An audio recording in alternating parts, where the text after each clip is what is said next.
Friends, మన YouTube ఛానల్లోకి మీకు స్వాగతం. సో మనం ఏదైనా బ్యాంకులకు ఏదైనా ఫైనాన్స్లకు వాటికి వెళ్ళి మనం లోన్ అడిగినప్పుడు ఫస్ట్ మనల్ని అడిగేటటువంటి ప్రశ్న, సో మీ యొక్క సిబిల్ స్కోర్ అనేది బాగుందా అని చెప్పేసి అడుగుతారు. ఫ్రెండ్స్, సిబిల్ స్కోర్ అంటే credit information bureau India limited. So అట్లా మనకు క్రెడిట్ బ్యూరోస్ ఒక 4 క్రెడిట్ బ్యూరోస్ ఉన్నాయి ఫ్రెండ్స్. వాటి ఆధారంగా మన యొక్క క్రెడిట్ వర్తినెస్ అయితే చెక్ చేయడం జరుగుతుంది. అంటే మనం ఏ బ్యాంకులలో లోన్ తీసుకున్నాం, మనం రీపేమెంట్ అనేది ఎట్లా చేస్తూ ఉన్నాం, ఏమైనా పెండింగ్ డ్యూస్ ఉన్నాయా, సో ఎన్ని లోన్లు ఉన్నాయి, ఇట్లాంటి ఇన్ఫర్మేషన్ అనేది ఈ క్రెడిట్ బ్యూరోస్లలో ఉంటుంది ఫ్రెండ్స్. అయితే మన దగ్గర ఉన్నటువంటి క్రెడిట్ బ్యూరోస్ ఒక్కసారి చూసుకున్నట్టయితే ఈక్విఫ్యాక్స్ ఉన్నది, ఎక్స్పీరియన్ ఉన్నది, ట్రాన్స్యూనియన్ సివిల్ ఉన్నది, అదేవిధంగా క్రిప్ అనేటివి ఉన్నది. అంటే ఒక్కొక్క లోన్కు ఒకటోన్న చెక్ చేస్తారు, కొన్ని లోన్లకు 2 క్రెడిట్ ఇన్ఫర్మేషన్లు అయితే చెక్ చేయడం అయితే జరుగుతుంది. మరి ఇంత ఇంపార్టెంట్ అంటే నిజం చెప్పాలంటే ఒక క్రెడిట్ స్కోర్ అనేది ఒక ఇంటాజిబుల్ అసెట్ అనమాట. అంటే నీకు క్రెడిట్ స్కోర్ మంచిగా ఉందనుకో, నీకు తక్కువ రేట్ ఆఫ్ ఇంట్రెస్ట్లో ఎక్కువ అమౌంట్ దొరకడం జరుగుతుంది. ఒకవేళ నీ సిబిల్ స్కోర్ బాగాలేదనుకో, నువ్వు ఎంత మంచి జీతం వస్తున్నా, ఎంత మంచి ఐటీ రిటర్న్స్ ఉన్నా కానీ నీకు లోన్ రాదు. ఒకవేళ లోన్ వచ్చినా కానీ నీకు అది ఎక్కువ రేట్ ఆఫ్ ఇంట్రెస్ట్ అయితే ఉండడమే జరుగుతుంది. అందుకనే సో మన యొక్క సిబిల్ స్కోర్ని ఎట్లా పెంచుకోవాలి, సో దానికోసం మనం ఏం చేయాలి అనేది ఈ వీడియోలో మనం డిస్కస్ చేద్దాం ఫ్రెండ్స్. సిబిల్ స్కోర్ అనేది 300 నుంచి 900 మధ్యలో ఉంటుంది. సో ఒకసారి కనుక చూసుకున్నట్టయితే 650 బిలో ఉంటే నాట్ గుడ్ స్కోర్ అని చెప్పి చెప్తాం. 650 నుంచి 699 ఉంటే ఫేర్ సిబిల్ స్కోర్, అంతా బాగలేదని చెప్పేసి చెప్తాం.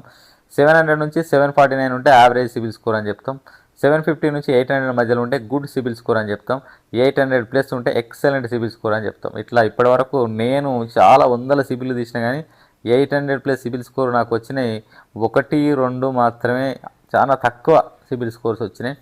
సో నా యొక్క సిబిల్ స్కోర్ వచ్చి 796 సిబిల్ స్కోర్. 800 దగ్గరలో ఉన్నా కానీ 800ని రీచ్ కాలేకపోతున్నా.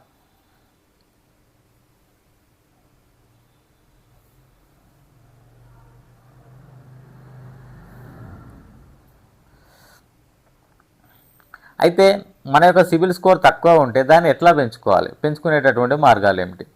సో దీంట్లో చూసుకున్నట్టయితే ఫస్ట్ అన్యూజ్డ్ క్రెడిట్ కార్డ్స్, అంటే మనకు కొన్ని క్రెడిట్ కార్డ్స్ ఉంటాయి, వాటిని మనం యూజ్ చేయము. సో దరిదాపులో ఇప్పుడు ఎవరికైనా చూసుకున్నప్పుడు కొంచెం మంచిగా జాబ్ చేసే వాళ్ళకు 5 నుంచి 6 క్రెడిట్ కార్డ్స్ ఉంటాయి. సో మామూలు జాబ్ చేసే వాళ్ళకి కూడా 2-3 క్రెడిట్ కార్డ్స్ అయితే ఉన్నాయి. ఈ 2-3 క్రెడిట్ కార్డుల మనకు ఉన్న దాంట్లో 1-2 మనం గట్టిగా వాడతాం, మిగతా వాటిని సరిగా వాడం. సో అప్పుడు ఏం చేయాలంటే ఏవైతే వాడమో, ఏవైతే అవసరమో వాటన్నిటిని ఏం చేయండి అంటే క్లోజ్ చేసేసేయండి. క్లోజ్ చేయడం వల్ల వాటిని మనం రెగ్యులర్గా చెక్ చేయాల్సిన పని ఉండదు. అదేవిధంగా వాటికి పడేటటువంటి యాన్యువల్ ఛార్జెస్ ఉంటాయి కదా, యాన్యువల్ ఛార్జెస్ అనేటివి ఉండవు అట్లా. సో దీని గురించి నేను ఒక ఎగ్జాంపుల్ చెప్తాను. సో నేను ఖమ్మంలో ఉన్నప్పుడు ఒక కస్టమర్ నా దగ్గరికి లోన్ కోసం వచ్చినప్పుడు ఆయన సిబిల్ స్కోర్ చెక్ చేసిన 800 ఉన్నది, 800 ప్లస్ ఉండే. సో నేను ఫస్ట్ టైం ఆశ్చర్యపోయిన, ఇంతగానో మంచి స్కోర్ ఉన్నటువంటి కస్టమర్ ఫస్ట్ టైం చూస్తున్నా అని చెప్పేసి. సో ఆయన తెలియకుండా ఏం చేసినంటే క్రెడిట్ కార్డు కోసం అప్లై చేసింది అనమాట. క్రెడిట్ కార్డు కోసం అప్లై చేసినప్పుడు క్రెడిట్ కార్డు వచ్చింది. క్రెడిట్ కార్డు వాళ్ళ ఆవిడ రిసీవ్ చేసుకొని ఏం చేసిందంటే క్రెడిట్ కార్డు వచ్చిందని చెప్పేసి వాళ్ళ హస్బెండ్కి చెప్పడం అనేది జరిగింది. సో దాన్ని ఏం చేసిన ఆయన కవర్ కూడా సీల్ తీయకుండా ఒక దగ్గర పెట్టి ఏం చేసిందంటే ఒక 40-50 రోజుల తర్వాత వచ్చి మళ్ళీ వచ్చి నా దగ్గర సిబిల్ స్కోర్ చెక్ చేశాను. సిబిల్ స్కోర్ చెక్ చేసుకున్నప్పుడు 800 ఉన్న కాస్త సిబిల్ స్కోర్ అనేది 650కి పడిపోవడం అయితే జరిగింది. సో దీంట్లో ఏం జరిగిందనంటే, సో తీసుకున్నటువంటి క్రెడిట్ కార్డు మీద యాన్యువల్ ఛార్జెస్ అని చెప్పేసి ఒక 250-500 రూపీస్ పడ్డాయి. సో ఈ 250-500 రూపీస్ని ఆయన ఒక 1 మంత్ పే చేయలేదన్నమాట. ఆయన క్రెడిట్ కార్డు యూజ్ చేయలేదు, బట్ యాన్యువల్ ఫీజు పడ్డది. సో ఆయన పేరు మీద తీసుకున్నాడు కాబట్టి ఖచ్చితంగా ఆయన పే చేయాల్సింది. ఆయన పే చేయలేదు. పే చేయకపోవడం వల్ల సిబిల్ స్కోర్ అనేది తగ్గిపోయింది అనమాట. సో అందుకనే మీరు మీ దగ్గర ఉన్నటువంటి కార్డ్స్ అన్నిటిని క్లోజ్ చేయండి. ఏవైతే వాడతారో వాటిని రెగ్యులర్గా చెక్ చేసుకొని టైం టు టైం పేమెంట్ చేయండి. ఇంకోటి అట్లనే ఎక్కువ లిమిట్ వాడొద్దు అనమాట. ఫర్ ఎగ్జాంపుల్ మన దగ్గర క్రెడిట్ కార్డు కంటే ఎక్కువ లిమిట్ వాడితే కూడా ఛార్జెస్ పడతాయి. సో ఎప్పుడైనా కానీ 30% లిమిట్లోనే వాడేటట్టుగా చూసుకోండి. ఓవర్ డ్యూ అమౌంట్స్ అంటే కొంచెం అమౌంట్ మనం కట్టాల్సి ఉంటుంది. అంటే ఇప్పుడు ఫర్ ఎగ్జాంపుల్ ఈ నెల ఈఎంఐ మనం కట్టలేకపోయినాం అనుకో, సో నెక్స్ట్ నెల కట్టేటప్పుడు ఏం చేయాలి, ఈఎంఐ అండ్ గతంలో ఉన్న ఈఎంఐ 2 కలిపి కట్టాలి. మనం ఏం చేస్తామంటే కట్టకుండా ఒకటే ఈఎంఐ కట్టుకుంటూ వస్తామంటే ఒక్కటి పెండింగ్ ఉన్న ఈఎంఐ అనేది కంటిన్యూ అవుతూ ఉంటుంది. ఇట్లా కంటిన్యూ అవ్వడం వల్ల ఏమవుతుందంటే మన సిబిల్ స్కోర్ అనేది పడిపోవడం అయితే జరుగుతుంది. అందుకని ఎప్పుడు క్లియర్ చేసినా కానీ ఏం పెండింగ్ ఉండకుండా టోటల్గా క్లియర్ చేసేసేయండి. అదేవిధంగా ఇప్పుడు దీంట్లో ఇంకా మనం చేయకున్నా కానీ కొన్ని మిస్టేక్ల వల్ల మన సిబిల్ స్కోర్ అయిపోతుంది. ఉదాహరణకి నేను ఒక 1,00,000 లోన్ తీసుకున్నాను, నేను గోల్డ్ లోన్ తీసుకున్నా. సో దీంట్లో మనకు గోల్డ్ లోన్ చెక్ చేసినటువంటి గోల్డ్ లోన్ అప్రైజర్ ఆయన ఫీజు వచ్చేసి 300 నుంచి 600 మధ్యలో ఉంటుంది. సో లోన్ ప్రాసెస్ చేసినందుకు ఒక 500 ఫీజు ఉంది అనుకుందాం. సో నేనేం చేయాలంటే లోన్ తీసుకున్నప్పుడు ఇవన్నీ కట్టేసేయాలి. ఇవన్నీ కట్టలేదనుకో అవి ఏమవుతాయి అంటే లోన్కి వచ్చేసి యాడ్ అవుతాయి. సో లోడ్ ఎంత మనకు 1,00,000, ఓకేనా. సో 1,00,000కి ఇమీడియట్గా లిమిట్ అనేది 1,00,000 ఎబో దాటింది అనుకో, అంటే ఇప్పుడు ఫర్ ఎగ్జాంపుల్ ఈ 300 యాడ్ అయింది, 500 అంటే నాది 1,08,00,000 అయింది. సో 1,08,00,000 అంటే నా లిమిట్ తీసుకున్న 1,00,000 అంటే లిమిట్ అనేది ఎక్కువ ఉన్నది కాబట్టి నా సిబిల్ స్కోరు పడిపోయేటటువంటి అవకాశం ఉన్నది. అందుకనే సో ఎప్పుడైనా లోన్ తీసుకునేటప్పుడు స్టార్టింగ్లో మాత్రం ఇవి ఎక్కువగా ఉండకుండా చూసుకోండి. అదేవిధంగా ఇంకా కొన్ని విషయాలకు వచ్చినట్టయితే మనకి ఏం చేస్తారంటే హౌసింగ్ లోన్ మనం తీసుకున్నప్పుడు బిల్డింగ్ ఇన్సూరెన్స్ కొన్ని ఏం చేస్తారంటే డైరెక్ట్ లోన్ అకౌంట్కి డెబిట్ చేస్తారు. లోన్ అకౌంట్కి డెబిట్ చేసిన వాటిని మళ్ళీ ఏం చేయాలి, మనం వాటిని లోన్లో వేసేసేయాలి. లేదనుకో మనం ఒకవేళ 50 లక్షలు తీసుకున్నాం అనుకో, దానికి లోన్ అకౌంట్కి డెబిట్ చేస్తే అవన్నీ కలిసి 50 లక్షలు 50,000 అయిందనుకో, అంటే లిమిట్ కంటే ఎక్కువ ఉన్నది. సో సిబిల్ స్కోర్ తగ్గేటటువంటి అవకాశం ఉంటుంది. Be careful as a guarantor లెక్క సంతకం పెట్టేప్పుడు జాగ్రత్తగా పెట్టండి. సో ఫస్ట్ మనకు 2 రకాలు ఉంటుంది. ఒకటి విట్నెస్ అంటే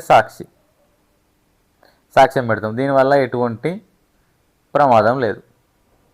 నెక్స్ట్ ఇంకోటి వచ్చేసేమో గ్యారంటర్ లెక్క సంతకం పెట్టినామంటే అర్థం ఏంటంటే ఇప్పుడు ఒక ఆయన అప్పు తీసుకున్నాడు, ఈయన అప్పు తీసుకున్నప్పుడు ఈయన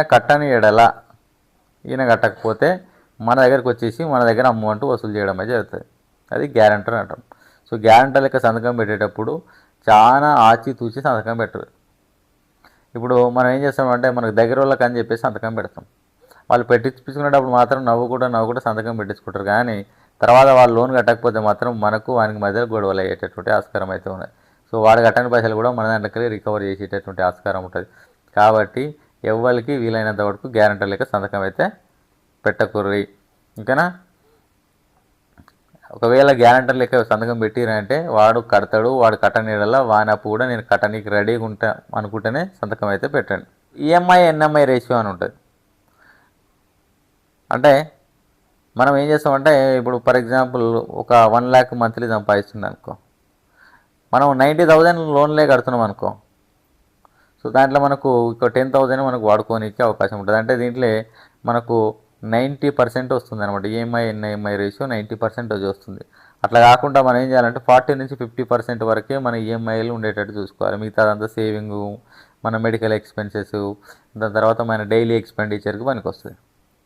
తర్వాత ఒకవేళ ఈఎంఐ ఎన్ఐఎంఐ రేషియో అనేది తక్కువ ఉందనుకో, అది మన సిబిల్ స్కోర్ని ఇంప్రూవ్ చేయడం అయితే జరుగుతుంది. Limit unsecured loans. ఇప్పుడు మనకు కొన్ని అన్సెక్యూర్డ్ లోన్స్ ఉంటాయి. ఇప్పుడు గోల్డ్ లోన్ అన్నాం అనుకో, సెక్యూరిటీ ఏముంటుంది, గోల్డ్ ఉంటుంది. ఇప్పుడు కార్ లోన్ అన్నాం అనుకో, సెక్యూరిటీ ఏముంటుంది, కార్ లోన్ ఉంటుంది. అన్సెక్యూర్డ్ లోన్స్ అంటే ఉదాహరణకు పర్సనల్ లోన్స్. ఈ పర్సనల్ లోన్లు అనేటివి అన్సెక్యూర్డ్ లోన్స్. ఇట్లాంటి పర్సనల్ లోన్స్ కూడా మనం ఎక్కువ తీసుకున్నాం అనుకో, అప్పుడు కూడా మన సిబిల్ స్కోర్ మీద ఎఫెక్ట్ పడేటటువంటి అవకాశం అయితే ఉంటుంది అనమాట. సో ఈ పర్సనల్ లోన్ అనేది రిస్క్ని ఎక్కువ క్రియేట్ చేయడం అయితే జరుగుతుంది. మన సిబిల్ స్కోర్ తీసుకొని చెక్ చేసుకోవాలి. సిబిల్ స్కోర్ తీసుకొని అట్లీస్ట్ ఒక 1 ఇయర్కి ఒక్కసారి సిబిల్ స్కోర్ తీసుకొని మనం ఏం చేయాలి, చెక్ చేసుకొని అసలు ఏమైనా పెండింగ్ ఉన్నాయా, ఎట్లా నడుస్తూ ఉన్నది, సో దాంట్లో ఏమన్నా డేటాలా ఇన్కరెక్ట్ డేటా ఉన్నదా, సో అట్లాంటివన్నీ మనం క్రెడిట్ ఇన్ఫర్మేషన్ బ్యూరోకి అయితే మెయిల్ అయితే పెట్టాల్సినటువంటి అవసరం అయితే ఉన్నది. లిమిట్ క్రెడిట్ ఎంక్వైరీస్ అంటే మనం ఏం చేస్తామంటే ఒక దగ్గర మనం లోన్ అప్లై చేస్తాం. లోన్ అప్లై చేస్తాం. ఇప్పుడు 1వ తారీఖు అప్లై చేసినాం. ఇక్కడ లోన్ రాగానే 2వ తారీఖు నాడు ఇంకో దగ్గర ఇచ్చేస్తాం. అలా లోన్ రాగానే 3వ తారీఖు నాడు ఇంకో దగ్గర ఇచ్చేస్తాం. అసలు ఆ లోన్ ఎందుకు రావట్లేదు, వేరే దగ్గర ఎంక్వైరీ చేయాలి. సో అవన్నీ ఆలోచన చేసుకొని మనం ఎంక్వైరీ చేయాలి. ఇట్లా మనం ఎక్కువ ఎంక్వైరీలు చేసినాం అనుకో, మన సివిల్ ఎక్కువ ఎంక్వైరీలు చేసినా కానీ మన రేటింగ్ తగ్గేటటువంటి ఆస్కారం అయితే ఉన్నది. అందుకనే ఎక్కువ ఎంక్వైరీలు చేయకండి. వస్తుంది అసలు బ్యాంకులో ఫస్ట్ అవుతుందా లేదా డిస్కషన్ చేసినాకనే ఆ సివిల్ని తీయమని అయితే చెప్పండి. లేదంటే ఆ పాత సివిల్ దగ్గర పెట్టుకొని తీసుకుని ఆయనకైతే చూపించండి. దాని తర్వాత ఇంకోటి, మనం ఒక్కోసారి మన సిబిల్ చెక్ చేసుకోవాలనుకుంటే సిబిల్ కంప్లీట్ రిపోర్ట్ చూడాల్సినటువంటి అవసరం లేదు. కొన్ని ఇట్లలో మన సిబిల్ కూడా వస్తుంది అనమాట. ఉదాహరణకు ఫోన్పేలో మనకు సిబిల్ కనబడుతుంది, పేటీఎంలో సిబిల్ కనబడుతుంది, మనీ కంట్రోల్లో సిబిల్ కనబడుతుంది. సో దాంట్లో కనబడితే ఏమైనా ఓవర్ డ్యూ ఉంటే మాట క్లియర్ చేసుకోవడం ఇట్లాంటివి అయితే చేయొచ్చు అనమాట.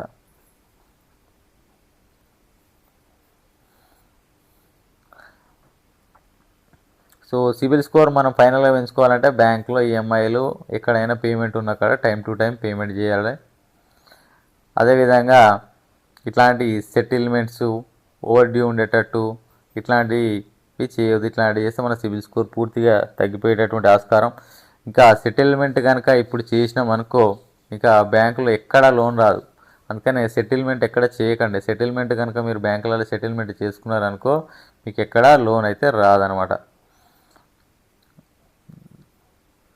అదేవిధంగా మీకు ఓవర్ డ్యూస్ ఎక్కువ రోజులు ఉంచినాం అనుకో, ఓవర్ డ్యూస్ని అంటే నేను ఒక ఈఎంఐ కట్టక పెండింగ్ అనేది నేను ఒక కట్టాలని ఇంట్రెస్ట్ ఉన్నది కానీ నేను కట్టట్లేదు, ఒక 1 ఇయర్ నేను పెండింగ్ వచ్చిన. సో 1 ఇయర్ పెండింగ్ వచ్చింది అనుకో, సో అది కూడా అట్లాంటివి కూడా మన సిబిల్ స్కోర్ని చాలా ఎఫెక్ట్ చేస్తాయి. సో అవి కూడా చూసి కూడా ఈ కాలంలో బ్యాంకులు అయితే లోన్స్ అయితే ఇవ్వడం లేదనమాట. సో దీన్నే డిపిడిఎస్ అని కాన్సెప్ట్ తీసుకొచ్చారు, డేస్ పాస్ట్ డ్యూస్ అనమాట. అంటే ఇప్పుడు 1వ తారీఖు నాడు ఈఎంఐ మీది కట్టాలి. సో 1వ తారీఖు నాడు మీరు ఈఎంఐ కట్టట్లేదు అంటే ఎన్నో తారీఖు కడుతున్నారు, ఒక 30 తారీఖు ఈఎంఐ కట్టారు అనుకో, ఎన్ని రోజులు? సో ఇందులో 29 రోజులు అంటే మనకు ఏమొస్తుందంటే జనవరిలో 29 రోజులు అని వస్తుంది. మళ్ళీ మీరు 1వ తారీఖు కట్టాల్సింది ఆ నెల 30 తారీఖు కట్టకుండా మళ్ళీ వచ్చే నెల 30 కట్టాను, డేస్ పాస్ట్ డ్యూస్ అని 60 డేస్ వస్తుంది. ఇట్లాంటి డిపిడిఎస్ కూడా అంటే ఎన్ని డిలే పేమెంట్స్ అయినాయి ఇట్లాంటివి కూడా కన్సిడర్ చేసి వీటి ఆధారంగా కూడా లోన్స్ కూడా ఇవ్వడం లేదనమాట. అందుకనే చాలా సిబిల్ స్కోర్ అనేది ఒక మంచి ఆస్తి. సో అది మన యొక్క ఇంట్రెస్ట్ రేట్ని తగ్గిస్తుంది, మనకు వచ్చేటటువంటి లోన్ అమౌంట్ని పెంచుతుంది. అందుకనే దాన్ని మంచిగా మెయింటైన్ చేసేటటువంటి పని అయితే చేయండి. So maintain 750 CIBIL score, better loan approval 750 పైన ఉంటే మంచి అప్రూవల్ జరుగుతుంది. ఓకేనా, లోవర్ ఇంట్రెస్ట్ రేట్ వస్తుంది, మనకు ఎక్కువ బ్యాంకులు అయితే ఇవ్వడం అయితే జరుగుతుంది అనమాట. సో మీ యొక్క సిబిల్ స్కోర్లో ఏమైనా ప్రాబ్లమ్స్ ఉంటే ఈ వీడియో డిస్క్రిప్షన్లో కింద చెప్పండి, వాటికి నేనైతే వివరణ ఇవ్వడం అయితే జరుగుతుంది. అదేవిధంగా మీకు ఏమైనా హౌసింగ్ లోన్స్ కావాల్సి ఉన్నా మీరు ఏమైనా డిపాజిట్ చేయాలనుకున్నా మాత్రం నన్ను అయితే సంప్రదించండి. నా ఫోన్ నెంబర్ వచ్చేసి 9963031413. Okay friends, thank you.